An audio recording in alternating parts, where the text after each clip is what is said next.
Last week, I did a post here on LinkedIn where I talked about a woman who is a social media influencer and corporate speaker who typically, when she appears on stage or in the media, wears extremely revealing clothing.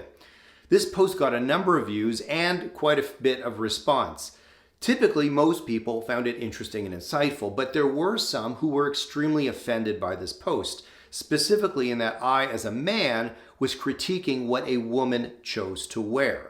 Well, the fact is, the post really wasn't about her, although I can understand why people would think that.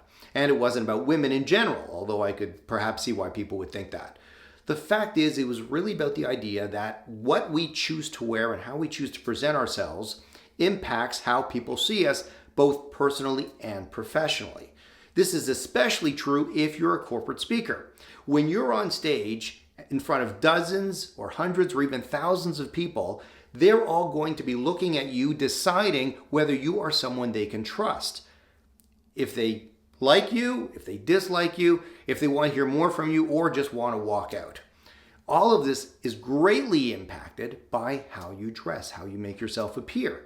Now, there are speakers, both male and female, who I think maybe get this right and some don't, and a lot of it is a matter of opinion. So, for example, Scott Stratton, well, to me, he looks like someone who should be squeegeeing my car at the next intersection. And then there's Gary Vaynerchuk, who I think looks like someone who's on his way over to help me build a deck. But both these speakers are very successful, and the look that they choose to do reinforces their brand. But I happen to know for a fact there are many who don't really know them that well who choose to not work with them. They don't want them at their conferences or events because of how they present themselves. They're worried that they're going to offend people, that they're not going to be professional. After all, if you look a certain way, well, that assumes you must act a certain way, which is not always the case.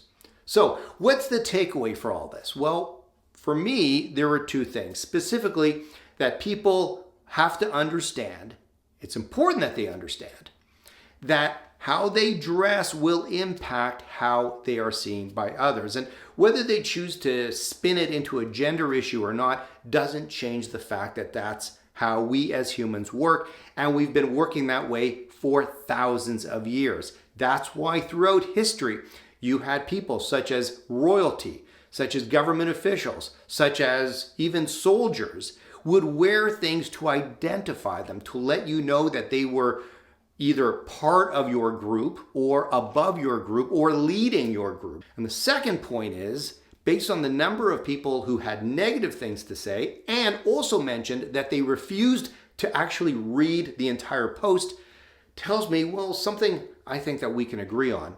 And that being that people will believe what they want, they will see what they want, and they will have their own ideas.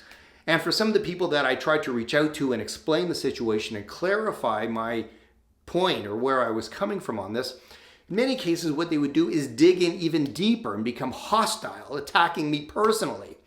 And this seems to be the way things are now. It's like if you have an idea or a concept and people disagree, it's not about the idea, it becomes about you. They don't like the idea, therefore they don't like you as a person. If you're a speaker or someone in the media or someone in the public eye, well, obviously the clothing thing, I'm sure you know that by now. And if you're someone who posts a lot of ideas and concepts and opinions on social media, if you haven't already, be prepared for people who may attack you personally for your ideas.